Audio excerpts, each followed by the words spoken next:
am sorry that I'm running late. I actually kind of messed up what time I thought I was supposed to be starting this thing. So, um, hope everybody's well. I don't think there's very many people here right now. The Heritage Foundation put out a report a couple months ago. They're planning on making it, doing a lot of things that's going to change the trajectory of women in society. This is their goal, anyway. I'm hoping that we can prevent some of this from happening. It doesn't seem like that anyone in Washington, D.C., on the side of the Republicans cares anything about preventing this from happening. And so it's going to rest pretty much on our Democratic and progressive elected officials and the people just fighting against every bit of this. The Heritage Foundation is a non-elected group of people who have been allowed to meddle in our politics and make decisions that should be made by our leaders. They have chosen Supreme Court justices, and they have been involved in a lot of decision making for people who are unelected. This is just not acceptable. You may remember Project 2025. This was also partly their creation, and now they have done they're going to do some things that's going to make it harder on women to work outside the home, and they're determined to push women's rights back several decades, if not centuries, and force women to start having more children and not be able to have one single, like me, a single mother out home income. You know, I have no husband. I have not had a husband in 26 years, and I definitely am not somebody the Heritage Foundation thinks should probably exist. So I've got some videos. Like, I don't have any clips made, but I've got some videos that we're gonna watch on about this, and so I'm gonna share my screen and we'll go over there and watch this this first report here. Just give me a second.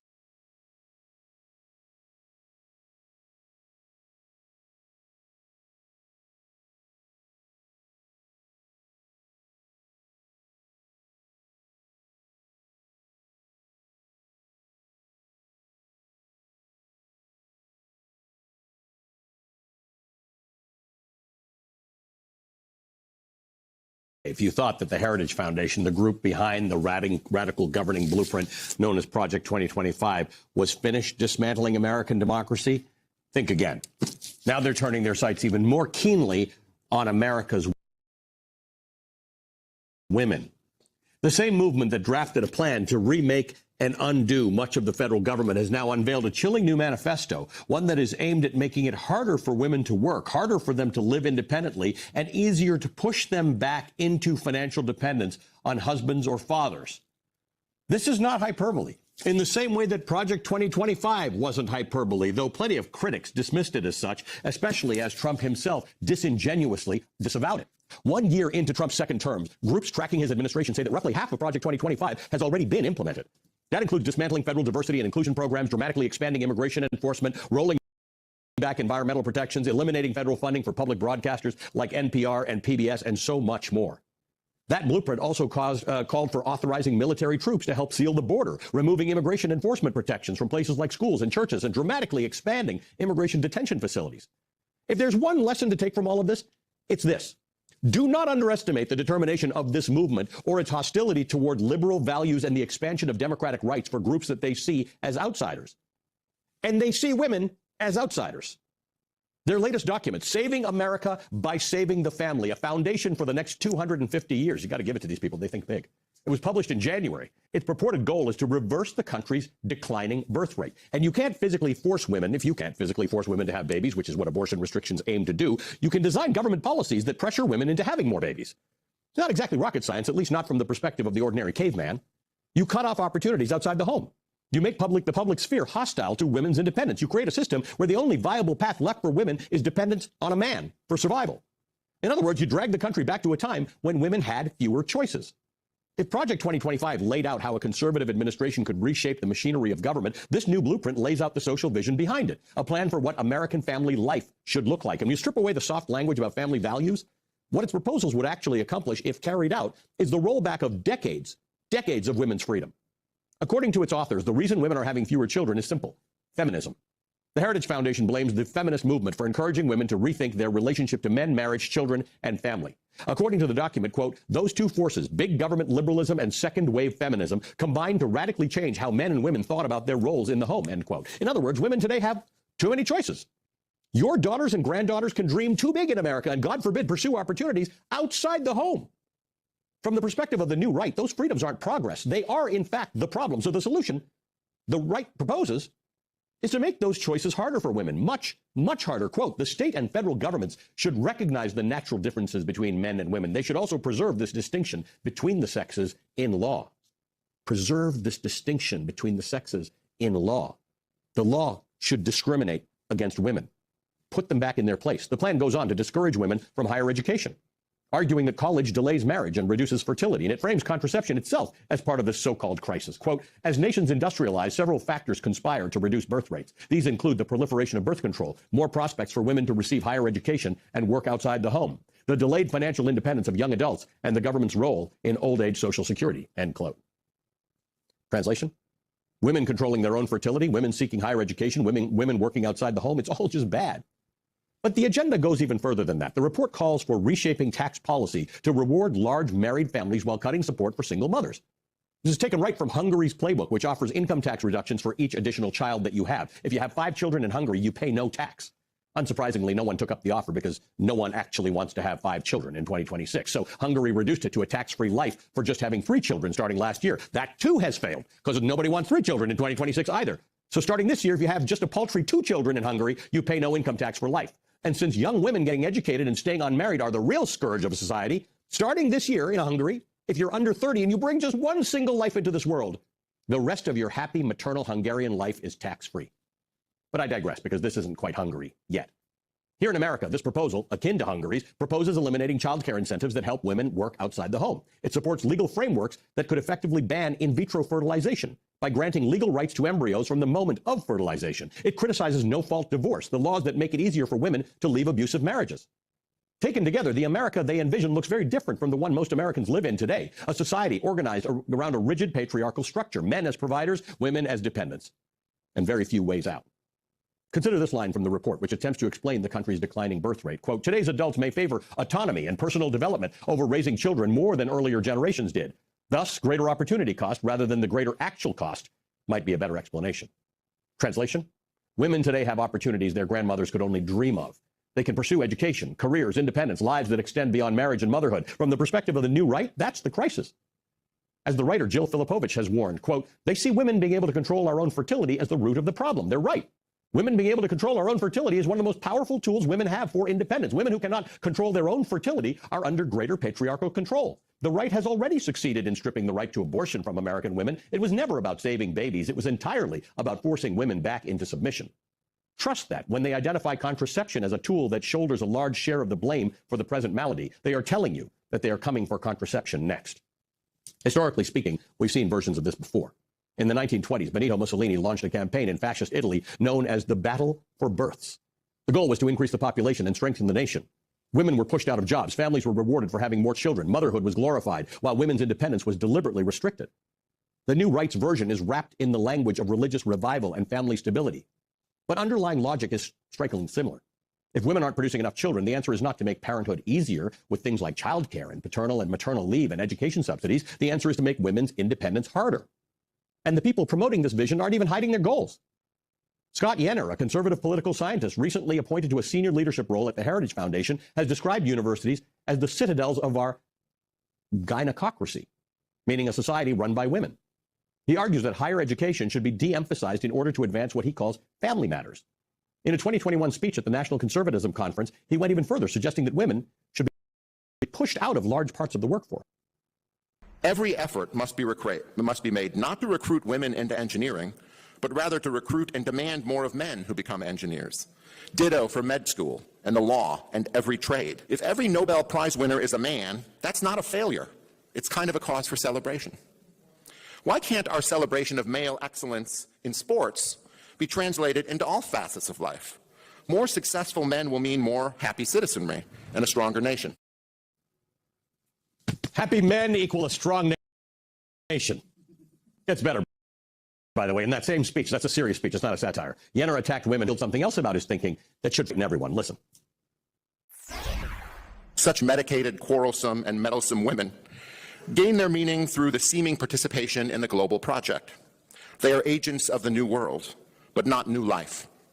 Such women are now the backbone of every left-wing cosmopolitan party in the Western world, from the Greens in Germany to the Democratic Party in America. And if our ideal woman is a childless media scold or a barren bureaucratic apparatchik, there is no question whether we can have a future. We can't.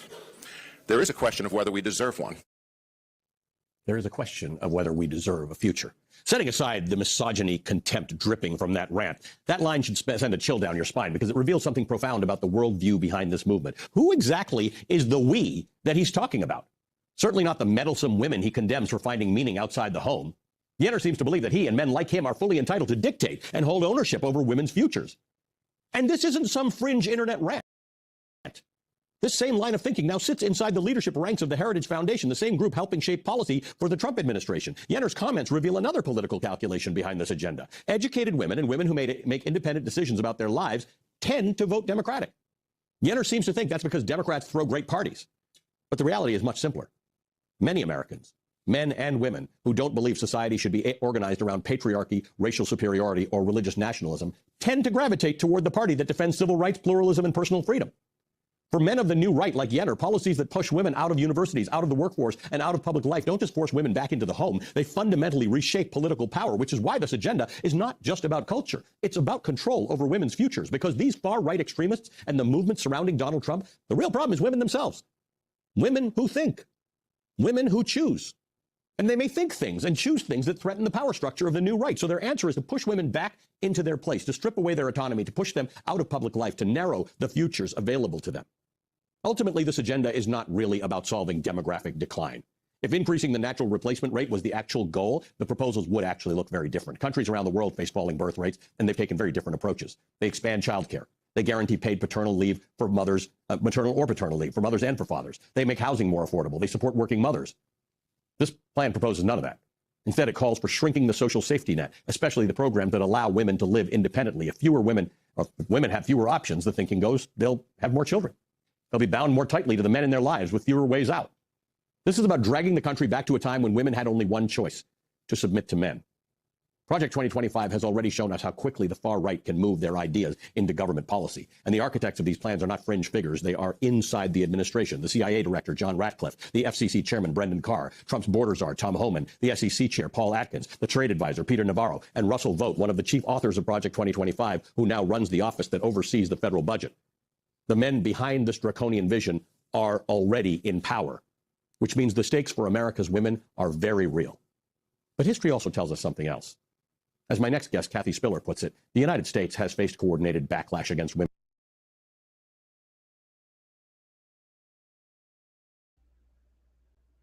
Okay. I'm going to stop that for a minute. That's some scary shit. Some scary shit. Yeah. Yeah.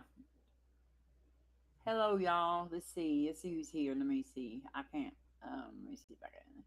Okay, of course, Hizzle. Thank you, Hizzle. Keeping everybody kind of watching. Big Jerry, Dane.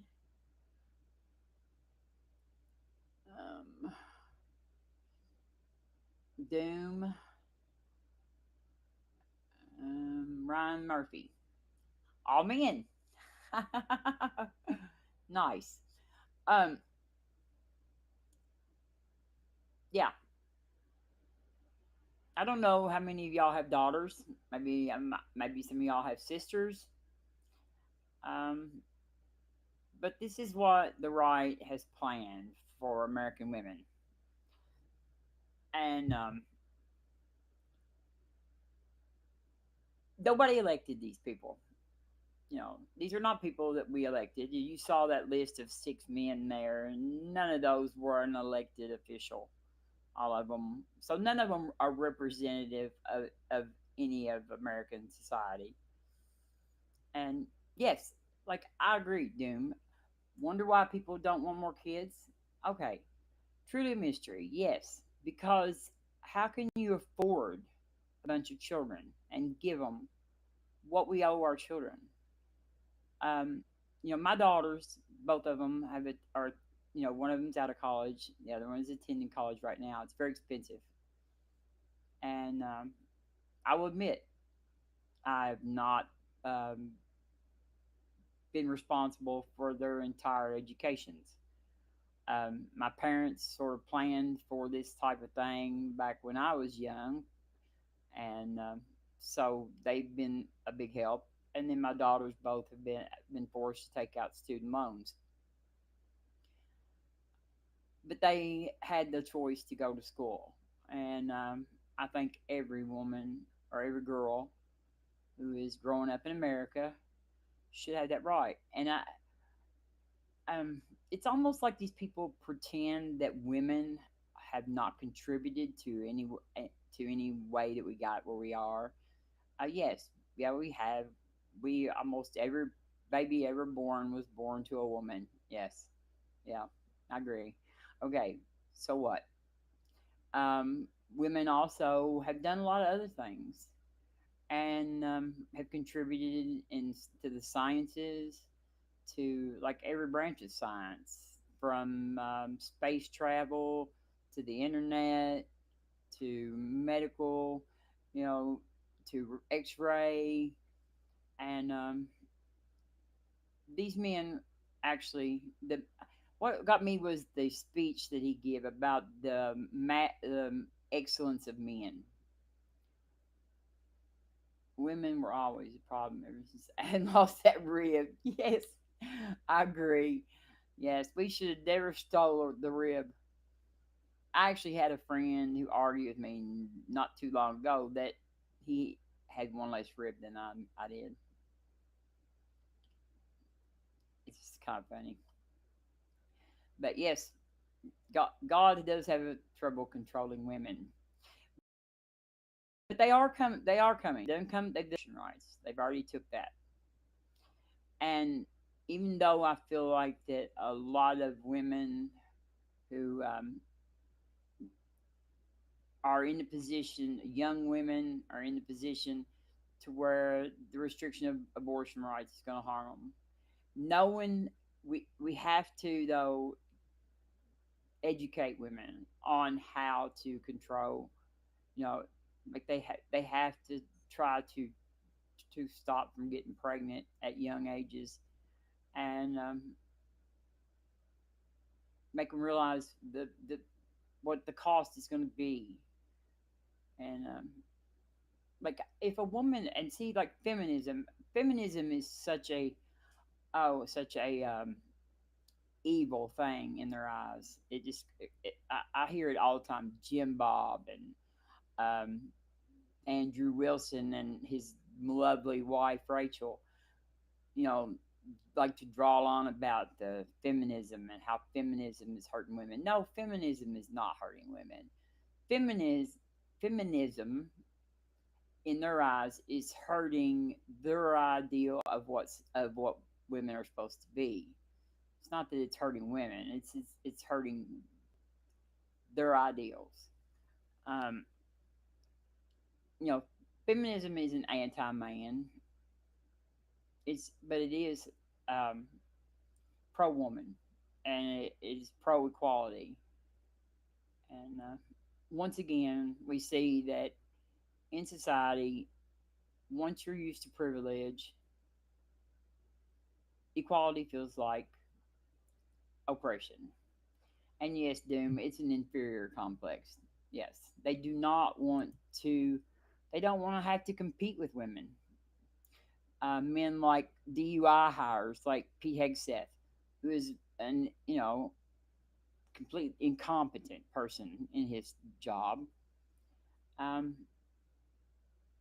likes to pretend that he is somewhat overqualified, I guess, and it's all part of it. All is in it, like wrapped up with Christian nationalism, and it's just a real unholy marriage of stuff. They're trying to make the LDS compound. Oh yes, yes. I mean, these people. Um,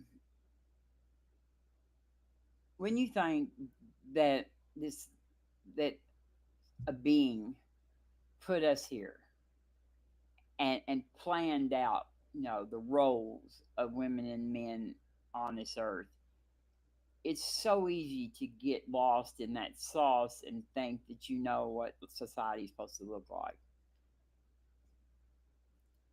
And me, I have fought the patriarchy my whole life, even when I didn't realize that I was fighting the patriarchy, I guess, when I didn't know what the word was for that. Um, and I'm going to keep this short today because um, Tacos is coming back tonight with a mega bloodbath. It's going to be Connor versus Nobody's on Fire. So we all want to be over there to watch that. It's going to be is more realism true in the atheist worldview? I think that is the correct title. It'd be very interesting. Both of them debaters are really good debaters, and so that should be a really interesting debate. And so I don't want to compete with Tacos on that, and it's getting ready to start in about 15 minutes. Um, and I forgot I had lost track of time on what time mine started, but just keep in mind this Heritage Foundation. These are definitely enemies of our democratic process. They would like to take away the women's right to vote. They took our abortion rights away. They want to take away birth control. They want to take away no fault divorce, and they want women to be completely dependent upon men, and they want us to have no control over our own reproductive um, decisions, which makes us cattle, livestock, pretty much. And so, if you have women in your life that you care about, young women, and you care whether they have a future, um, about seeking like something that they want to become, then you've got to realize how dangerous this Heritage Foundation is. How completely immoral these people are. They are not our elected officials. They are not people that we have chosen to represent us. And yet they are so embedded in our current administration anyway. I mean, like those 8 men that were mentioned would definitely go away. I think most of their jobs would be replaced under a different administration. And if not, we could definitely impeach or remove the rest of them, I would think. Um, and that's what we need to do. Um, and so we need to demand that one of those parties that we have out of the two stand up for women and fight these people. And I wish I was in better health. I would love to be standing there fighting them on the steps of the Capitol, but I'm not able to do that right now. And hello, Simos, and hello, Robert. Good to see y'all. We're gonna we're gonna not last very long tonight. Like I said, we're gonna go to tacos and watch a really, really, really good mega bloodbath tonight between Connor and Nobody's on Fire. So I'm gonna have a hard time figuring out who to root for. um, and let's see, similar to ticks. Yes, ticks. Yes, they are parasitic people who are like, and they're making decisions for people. They go against what we've actually, um, the rights that we've granted our citizens in our democratic process, and they're going around that process to um, put in place a plan that nobody voted for, and and they hide it well. You know, they carriage all this under the this the family and you know that sort of thing to where it sounds good. And then below birth rates and stuff like that. It's just all patriarchy and I don't know, just male insecurity, I guess maybe. I don't know. What I don't understand is when you limit what you've got available to the country as far as doctors and professionals like and researchers and scientists. When you count out half of the population, you're obviously going to lose a great deal of what you had that you could actually benefit from, and it just dismisses all the work that women have done. It just makes me. It's really sad because I feel like my generation of women have really dropped the ball with all this shit happening right here. Um, as we sit and watch it go by, and it may turn like right now. Um, I have less rights than I did when I was born, and if these people get their way, I will. My daughters will have less rights than I. My daughters already have less rights than I did when I was born. I remember when I was their age, and are likely to have less rights. And if they have any children, are likely to have less rights than their mothers. That's definitely not progression.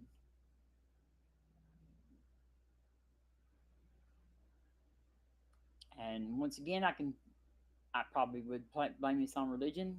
So Christianity is a patriarchal system built on patriarchal ideals and bullshit, pretty much.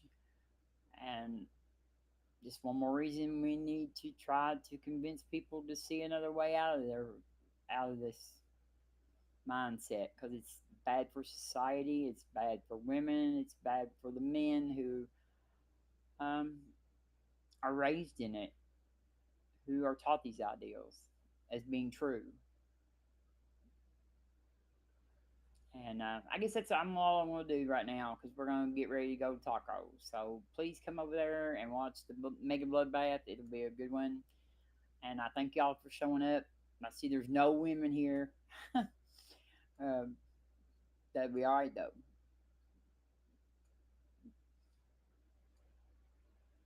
Thank y'all. Love you.